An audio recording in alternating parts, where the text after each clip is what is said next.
गाड़ी वाला आया घर से कचरा निकाल।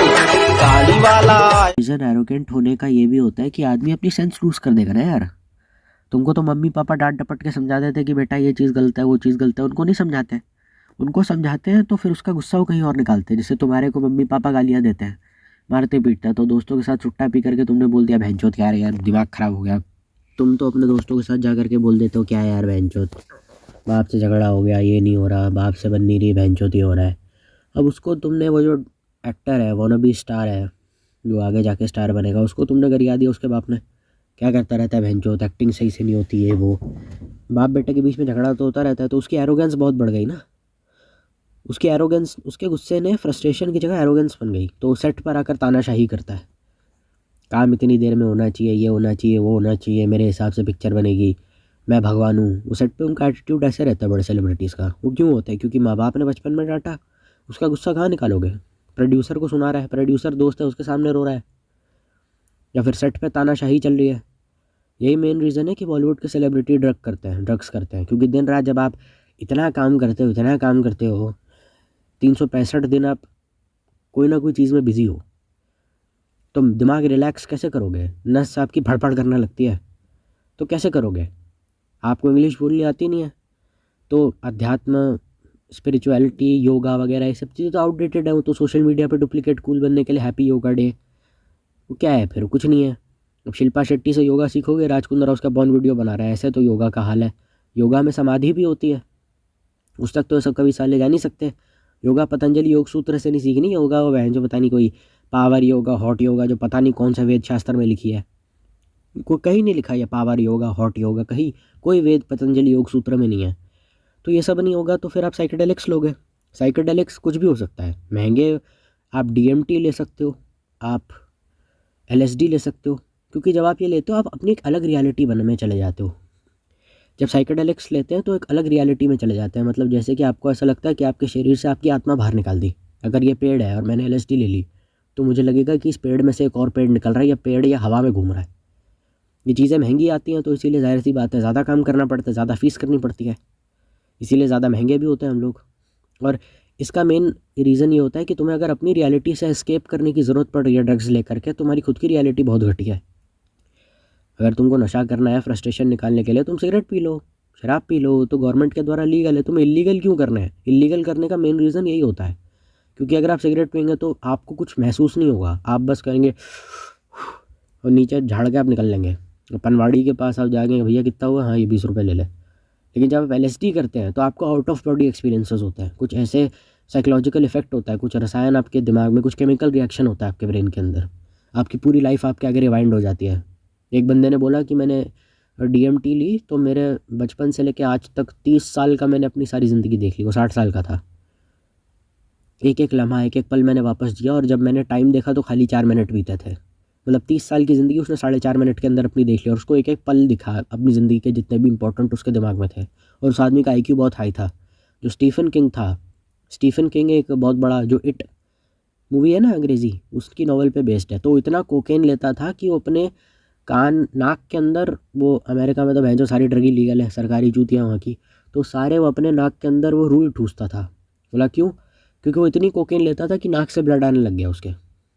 क्योंकि कोकेन जब आप लेते हैं तो उसको कार्ड से आपको ऐसे ऐसे पतली पतली स्ट्रिप्स बनानी होती हैं, और जो ज़्यादातर कोकेन खरीदते हैं वो क्रेडिट कार्ड भी यूज़ कर लेते हैं, क्योंकि वो ब्लैक प्रीमियम क्रेडिट कार्ड होता है फ्लेक्स करने के लिए। क्योंकि उसकी मिनिमम लिमिट ही, क्रेडिट कार्ड की मिनिमम बैलेंस ही 3.5 करोड़ का है।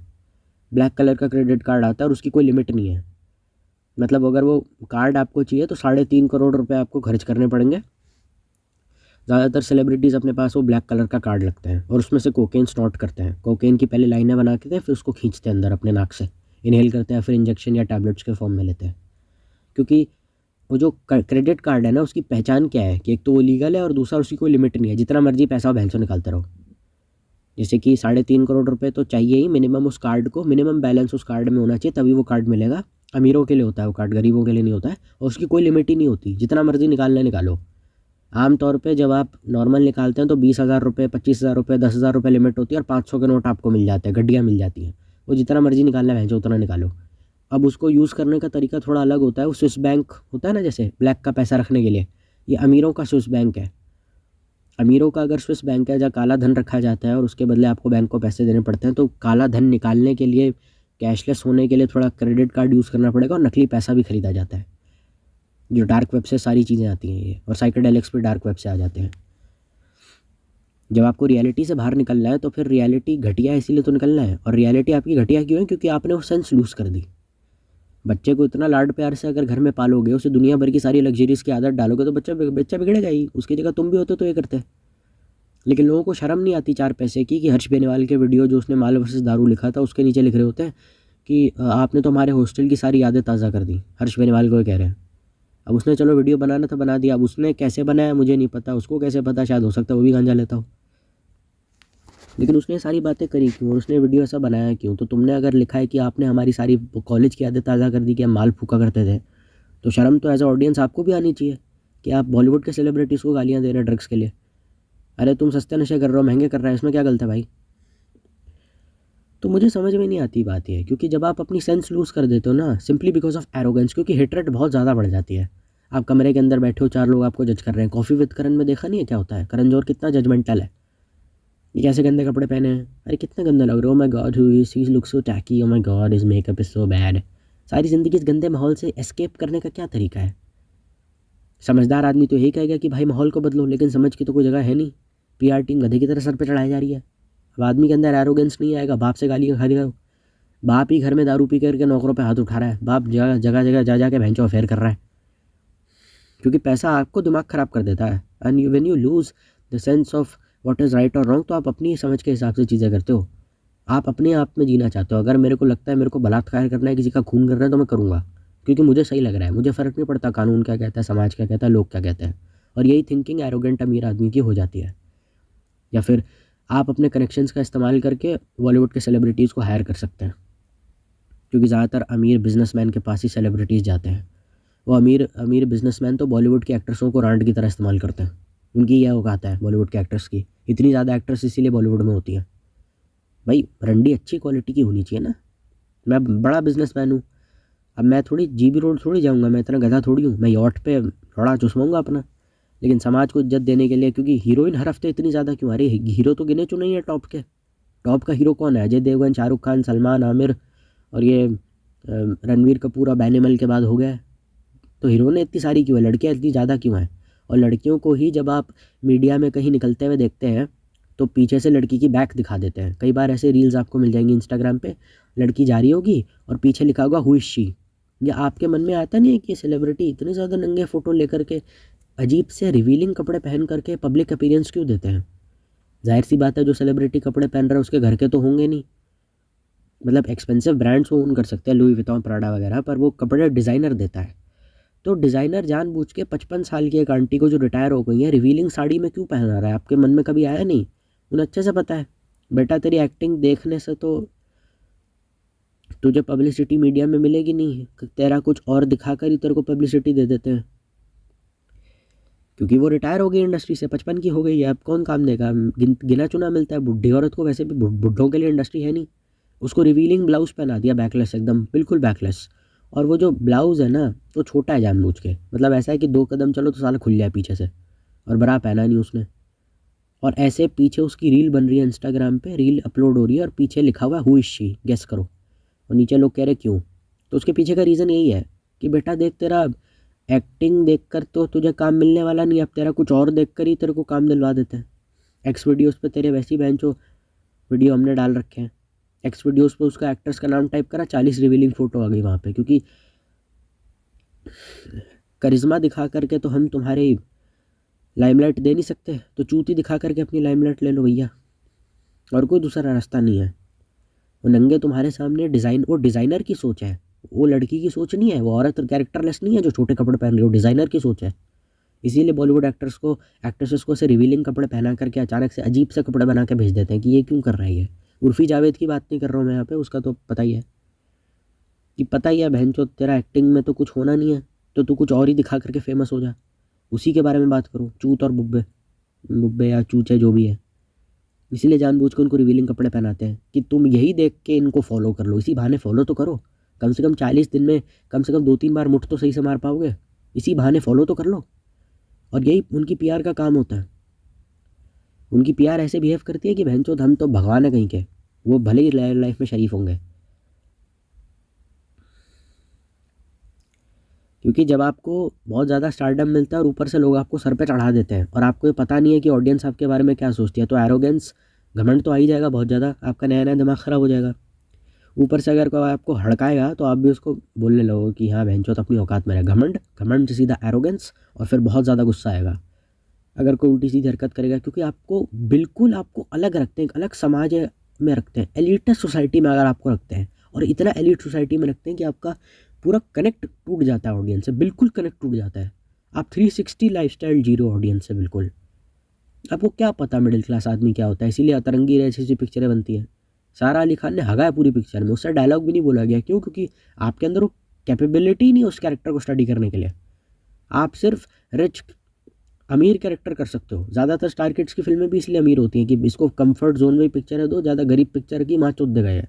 ये मिडिल क्लास फिल्में में नहीं कर सकते, और मिडिल क्लास फिल्मों का कैरेक्टर ज़्यादा टफ होता है कंपैरेटिवली। रमन राघव के अगर आप रमन राघव गरीब पिक्चरों में जो कैरेक्टर दिखाया जाता है वो टफ होता है। अगर रमन राघव को कंपेयर करो दिल धड़कने दो से, या रमन राघव को कंपेयर करो तो देवदास को अगर आप कंपेयर करो उससे, डर से, तो ज़्यादा डिफ़िकल्ट कैरेक्टर डर है। जो शाहरुख खान की डर थी उसको कंपेयर करो आप दिलवाले दुल्हनिया ले जाएंगे से, गरीब कौन था ज़्यादा? डर का कैरेक्टर ज़्यादा, जिसमें साइको किलर बनता है ना, आई लव यू किरण। तो इसीलिए इनके लिए अमीर फिल्में सेलिब्रिटीज़ के लिए ज़्यादा लिखी जाती हैं स्टार किड्स के लिए, कि पता है गरीब कैरेक्टर करेंगे चूतिया साला कर ही नहीं पाएगा, ना इसके अंदर इतनी टैलेंट है, ना इसके अंदर इतना स्किल है, ना ये रणवीर कपूर है। नहीं अमीर पैदा तुम गलत क्या है। और उनको नेपोटिज्म का मतलब भी नहीं पता होता। उनको पता है कि भाई नेपोटिज्म का मतलब है कि हमें एडवांटेज मिल गया और वो बस उसका मजाक उड़ाते रहते हैं, नेपो नेपो नेपो। नेपोटिज्म का ये मतलब नहीं है। नेपोटिज्म का मतलब है किसी आदमी को मार देना, किसी की ज़िंदगी बर्बाद कर देना, उसे अंदर से ख़त्म कर देना, उसे जला के राख कर देना, ताकि तुम्हारी लिए पिक्चर बनाई जा सके। बोमन ईरानी का कैरेक्टर पता है बोमन ईरानी कौन था? सिफारिश पे अमिताभ बच्चन को मोहब्बतें फिल्म में लिया गया था। ओरिजिनली वो कैरेक्टर बोमन ईरानी के लिए था। अगर वो बोमन ईरानी उस टाइम पे कर देता तो आज वो पता नहीं कहाँ होता। सिफारिश से रातों रात धक्के मार के निकाल दिया। क्यों? अमिताभ बच्चन चला गया चोपड़ा के ऑफिस में, आदित्य चोपड़ा डायरेक्टर है पिक्चर का, उसका बेटा कहने लगा कि जी मुझे काम चाहिए, मेरा करियर ख़त्म हो गया। तो सिफारिश से भाई साहब को पिक्चर में रख लिया और रातों रात बोमन ईरानी को दफ़ा कर दिया पिक्चर से। अब बोमन ईरानी कल को पैसे नहीं हुए, उसके पास पैसे की किल्लत हो गई, उसके पास नहीं हुआ पैसा, तो भाई मैनेजर जो होते हैं और मेकअप आर्टिस्ट होते हैं 1 साल का 12 लाख रुपए चार्ज करते हैं। 12 लाख रुपए पर एनम उनकी फ़ीस ही है। स्टाफ की इतनी फीस है, उनको इतना पैसा बांटना है। इसलिए बड़े बड़े सेलिब्रिटीज़ जो होते हैं गरीब फिल्में कर नहीं पाते, उनके खर्चे ही इतने हैं। इतना ज़्यादा भारी भरकम फ़ौज वाला स्टाफ है। 50,000 रुपये तो 1990 या 1980 में श्रीदेवी का होता था।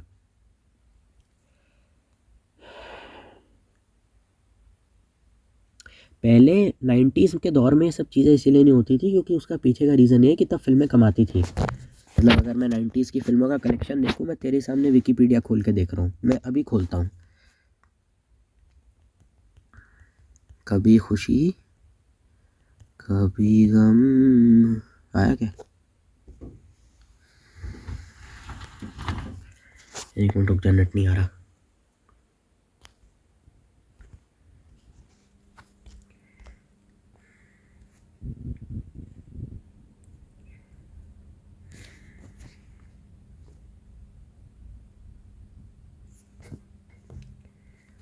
रुक जा 2 मिनट, 2 मिनट रुक जा।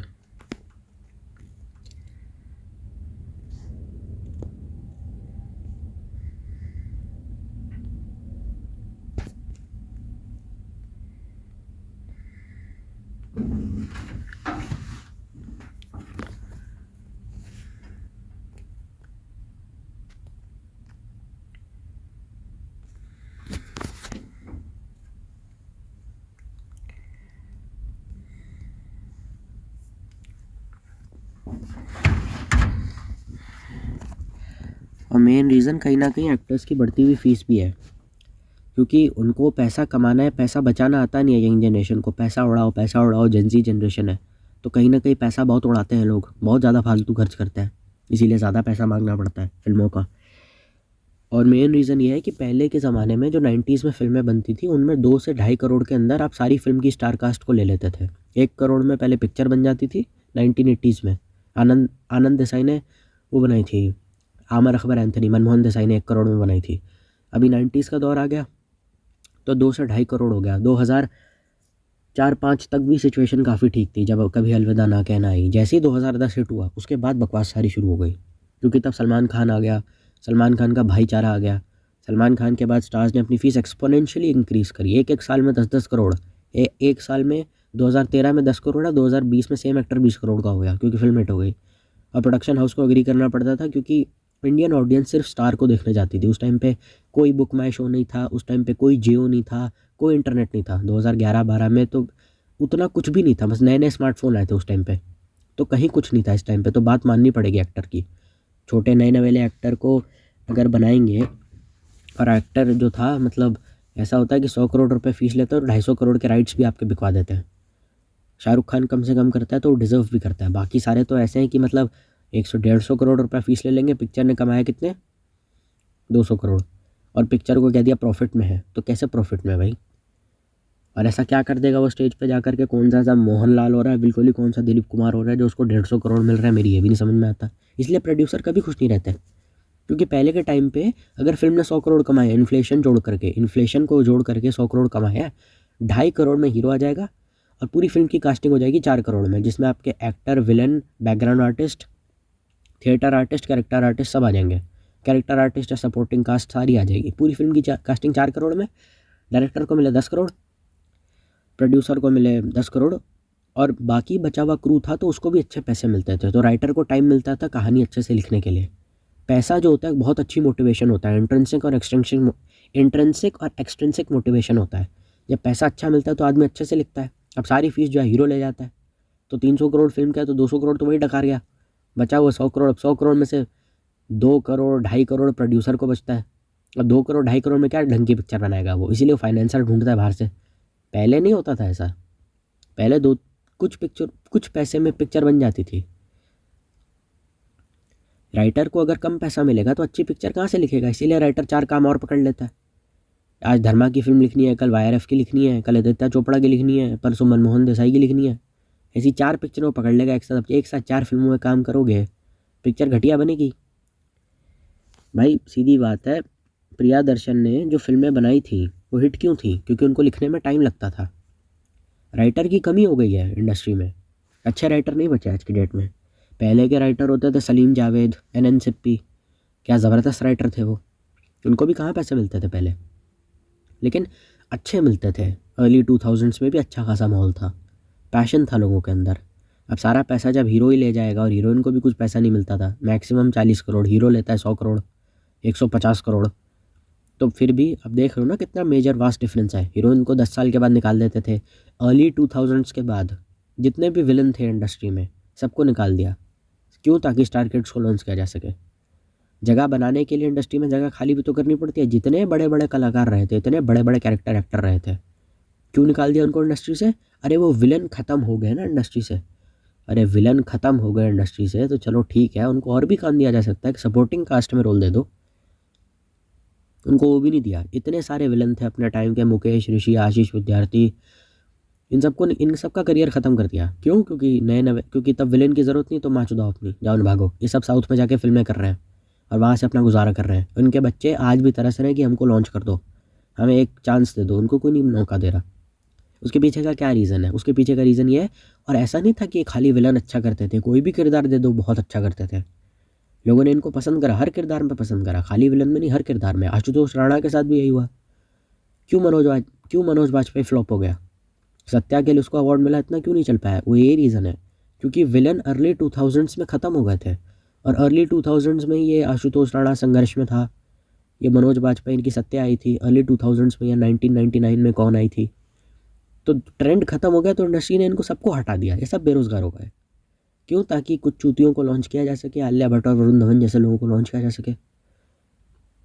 ये सब बेरोज़गार बैठ गए, ये सब बर्बाद हो गए। इन पर 2-2, 3-3 साल तक काम नहीं। अनुराग कश्यप नहीं होता तो मनोज बाजपेयी का करियर पूरा ख़त्म हो गया था। वासेपुर करने से पहले मनोज बाजपेयी का पूरा करियर ख़त्म कर दिया गया था। उसको टाइपकास्ट कर दिया। पुलिस वाले का रोल करना है, चोर का रोल करना है, नेता का रोल करना है, बस। पुलिस वाले की फिल्में तब बनती नहीं थी क्योंकि तब अक्षय कुमार नहीं आया था उस टाइम पे। पुलिस वालों पे इतनी फिल्में इतनी खास नहीं बनती थी और चलती भी नहीं थी, तब रोमांटिक फिल्मों का दौर था। तो सारे विलन को उस ज़माने के निकाल दिया गया ये बोल करके कि तुम तो आउट ऑफ ट्रेंड हो। जबकि अगर उनको ले लेते हैं तो वो रोमांटिक हीरो का किरदार भी हीरो से ज़्यादा अच्छा निभा पाते हैं जो था। वो भारी पड़ते थे हीरो पे यार, इतने ज़बरदस्त कलाकार होते थे।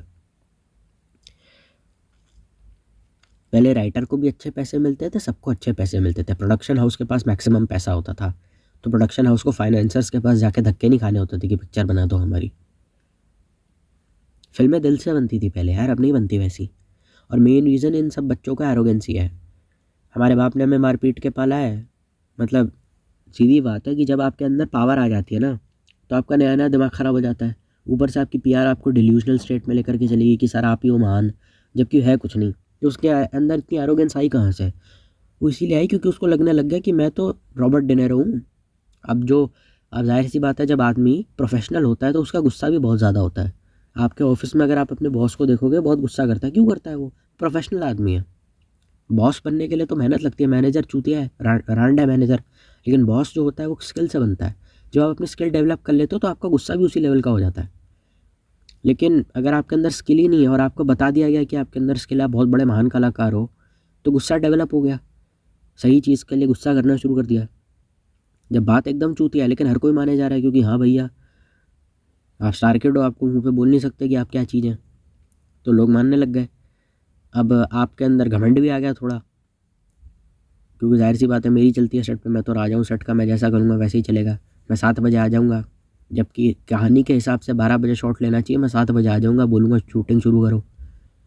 तो पूरा कंट्रोल मैंने धीरे धीरे अपनी कुछ हरकतों से ऐसे लेना शुरू कर दिया, क्योंकि मुझे आश्वासन दे दिया गया।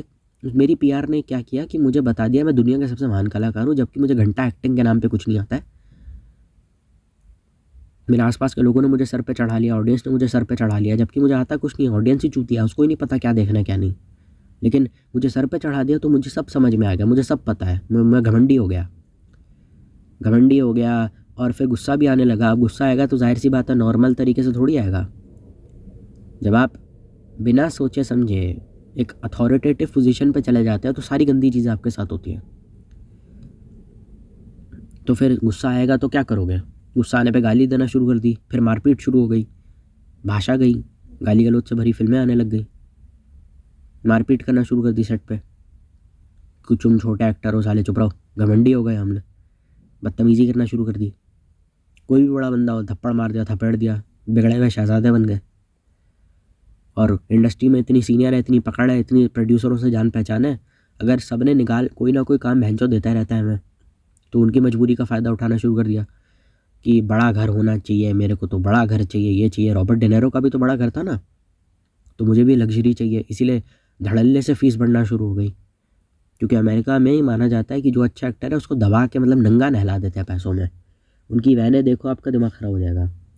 तो इसीलिए इन्होंने भी वही डिमांड्स करनी शुरू कर दी कि मैं दूध से नहाऊंगा, मैं गुलाब की पंखुड़ियों पर सोऊंगा, मुझे वैनिटी वैन बड़ी वाली चाहिए, मुझे सब एकदम शो ऑफ करना है, एकदम मैं भगवान हूँ, ये हूँ वो हूँ। इतना घमंड आ गया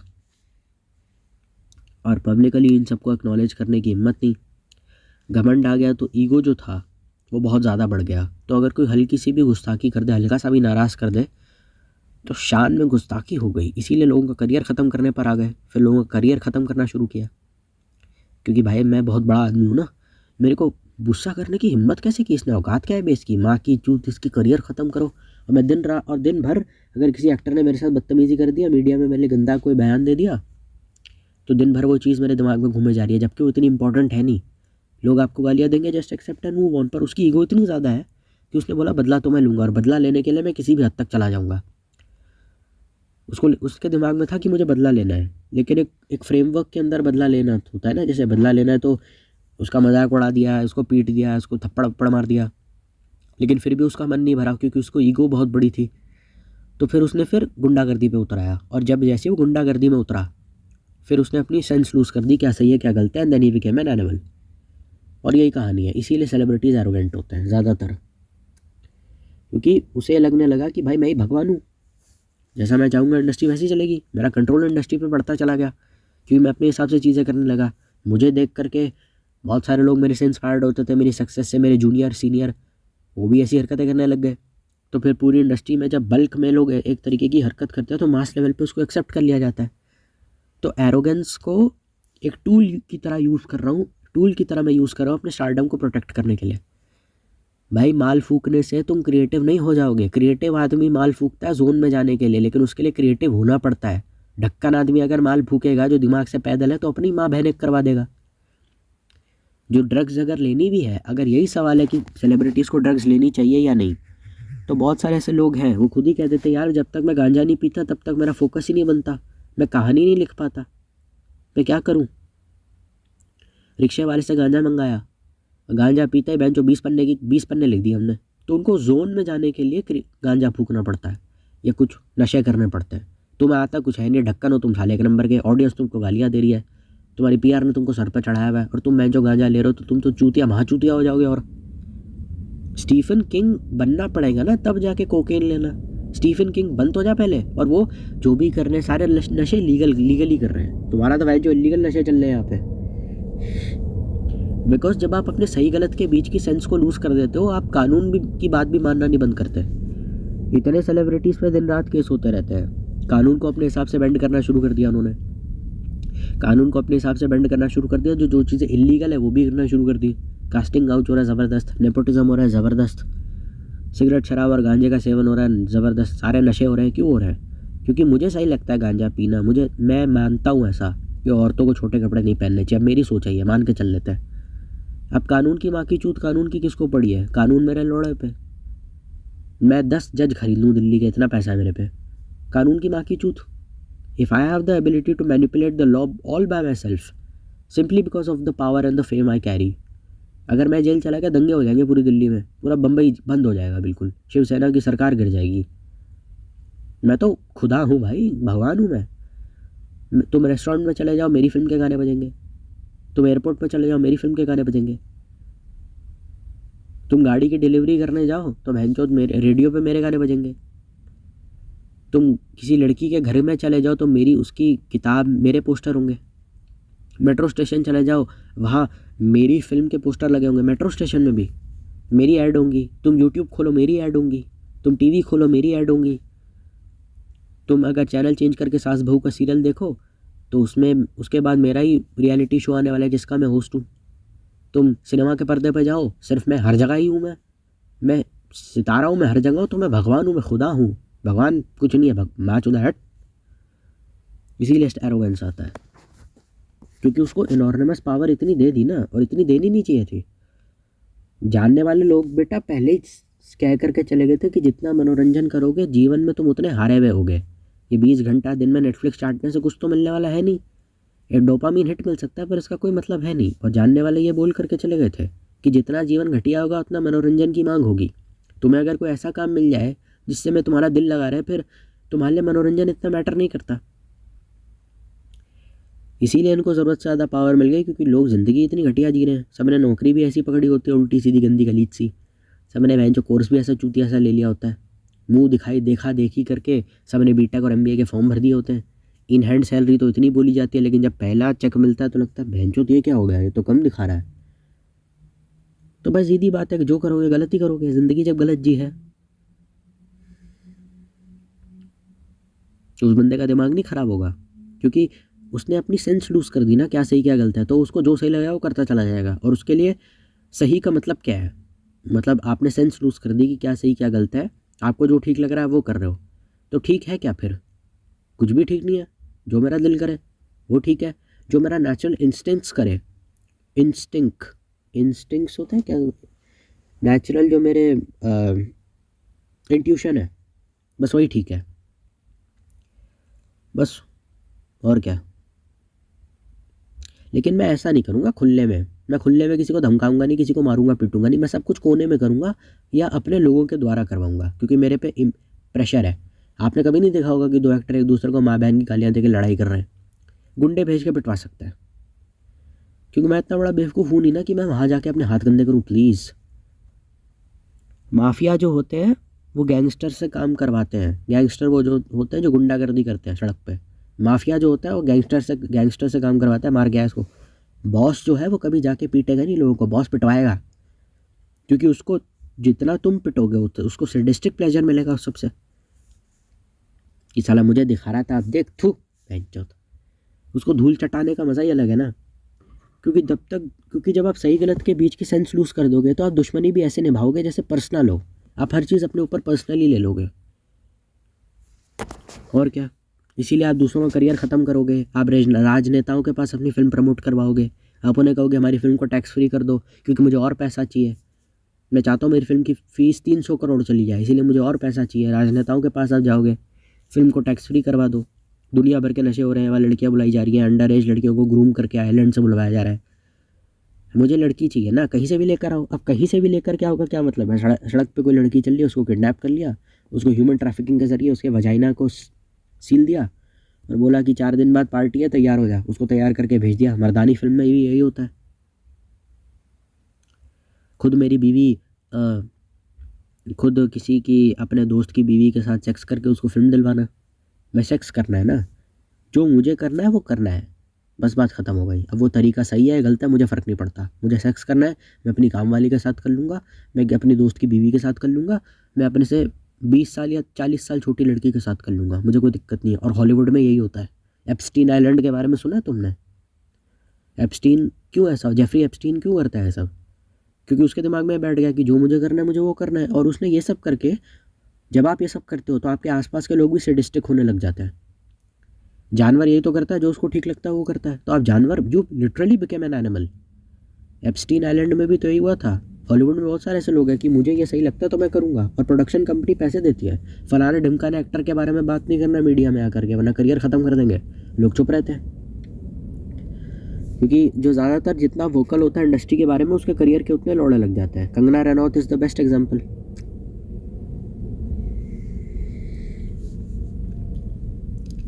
तो मैं तो खुदा हूँ ना, मुझे कोई चीज़ चाहिए मतलब चाहिए, मुझे अगर सेक्स करना है मैं नौकरानी के साथ कर लूँगा, मेरा क्योंकि मेरी इच्छा है सेक्स करने की, वो कैसा होना चाहिए किसके साथ होना चाहिए उसका कोई मतलब नहीं। जानवर जैसे करते हैं, कोई कुतिया खड़ी होगी सड़क पे, कुत्ता आके पीछे से उसकी टांग उठा के चोदना शुरू कर देगा, उसे तो फर्क थोड़ी पड़ता है। वो कंसेंट ये क्या चीज़ होती है? मतलब आपकी जो फीलिंग है that becomes your karma, whatever you feel becomes your karma. And when you don't have the sense how to behave, how to live a life properly, how to integrate your thoughts, you will do whatever the fuck you need. अगर मेरा मन कर रहा है इसको मारने का, मैं मरवा दूंगा इसको, क्योंकि मेरा मन कर रहा है ना। वो कानून के दायरे में समाज और ये सब करके आप सोसाइटी को क्रम्बल कर दोगे इवेंचुअली, क्योंकि जाहिर सी बात है अगर ऐसा समाज है जहाँ लोगों का जो दिल कर रहा है वो करें और किसी के ऊपर कोई कानून नहीं है, imagine a society where there is no law, तो लोग कैसी हरकतें करेंगे? तो बस वैसे ही होता है।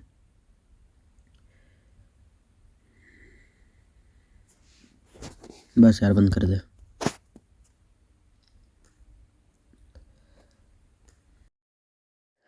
ठीक है भाई, तो फिर इतना ही कुछ था मेरे पास बोलने के लिए, अब ज़्यादा कुछ है नहीं मटेरियल मेरे पास, अब ज़्यादा बचा है नहीं इस टॉपिक पे बोलने के लिए।